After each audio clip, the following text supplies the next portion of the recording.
Hello traders, this is Rich from Tradesight. This is the market preview for Wednesday, May 28th, 2014. We had an update across the board today, but we did leave some gaps below. We're up 12 handles on the ES side and up 46 on the NASDAQ side. Market internals were pretty strong, plus 1,100 issues on New York and plus 1,300 on NASDAQ. Funny thing was, though, that even with all the upward action, we did have a trend of 1.13. So that's going to figure into the 10-day average and start to elevate that a little bit, even though we did have a pretty positive day. So that definitely doesn't add to building an oversold condition in the 10-day trend. We'll talk about that in just a little bit. Let's move on and take a look at the futures to see what they have to say.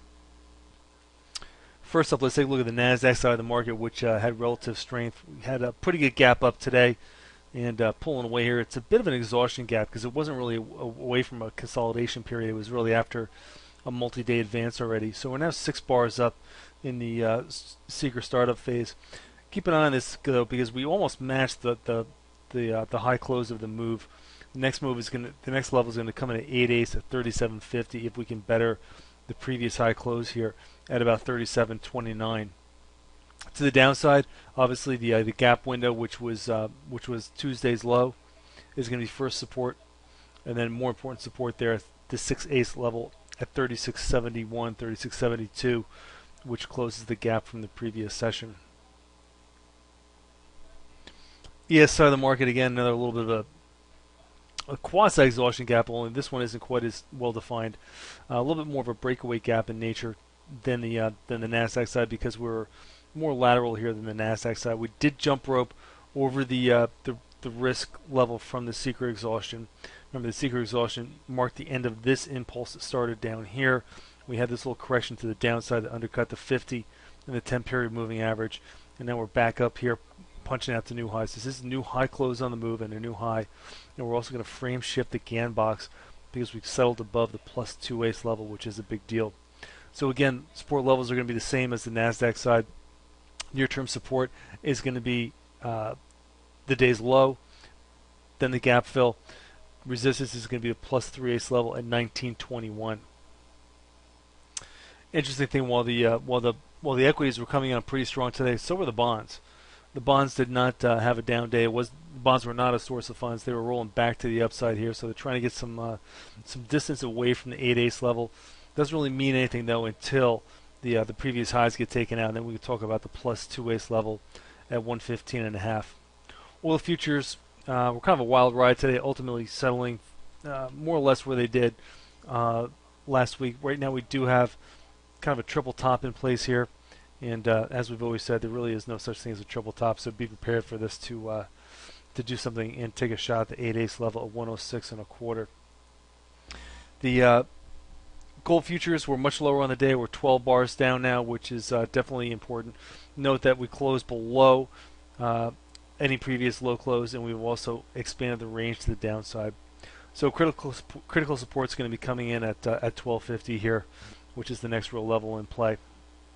In the previous reports, we talked about the relative weakness that we were seeing in the XAU, while the gold futures were just kind of holding pat. Here's a real good example of the XAU, which is the white line, versus the gold futures themselves, which is the yellow line. The XAU was really kind of pulling to the downside here, while gold was trying to hold up in this range. It hadn't broken out, but we did have this downward bias in the XAU, and ultimately gold did succumb. So this is just a great lesson here that the commodity producing stocks tend to lead the commodity itself, especially on the downside.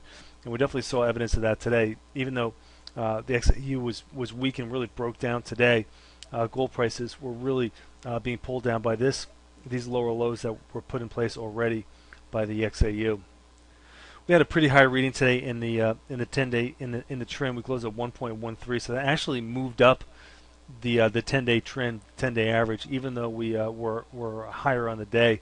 So right now, this is this 1.35 area is actually the oversold threshold, which is what we're a little bit closer to than the overbought threshold at 0.85. So we've got quite a bit of room here before we get to the overbought area from the 10-day trend. So if the market wanted to blow off here and really ramp up, the 10-day trend being overbought is not going to stand in its way, which is an important internal feature here. Here's the NDX versus the S&P. This is our ratio chart. This has been on the rise, taking out this this previous level. This is pretty important development here. As long as we can see some relative strength in the NDX, the markets do have some room to run to the upside. So definitely keep an eye on this chart. If this is still pointing upward, that's a very positive thing overall for the market. Definitely want to be leaning on the long side of the market, looking for long opportunities. Here's a look at the multi-sector daily chart. Classic risk on right now. XAU really weak, acting as a source of funds, money flowing into all the majors. We had some pretty good price action in the BKX, which is the green line, which isn't necessarily that important right now, but we did have a new high, good relative strength in the transports, which is really important. Oil services also, which is important at this point to be performing, did perform well. Definitely like to see the oil services kind of kick it into gear and challenge the old high. But as long as we have some leadership here, at least from the transports, that's a good sign. Here's a look at the individual sectors ranked from best to worst. The BTK, one of the key heavyweights in NASDAQ, did really well today. The semiconductors, the SOX index, was also up near the high of the board as you can see. Broker dealers pretty strong. Oil services not too shabby. Transports were pretty good too.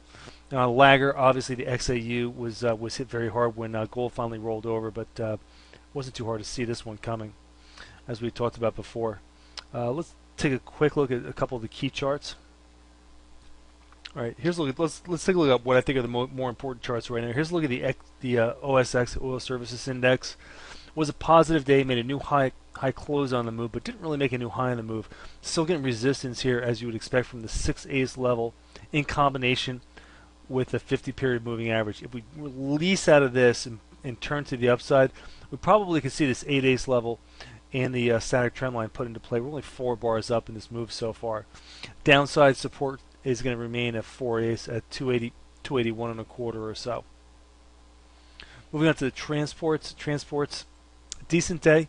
Don't like the. I was a little bit disappointed with the close being so far off the high, but it is making good progress. This 8/8 level, 81.25, is definitely going to be in play if we proceed to the upside here. The bar count won't be standing in our way. We're only 4 bars up, so we could easily get up there. Key support is at the 10-period moving average and then the 6/8 level.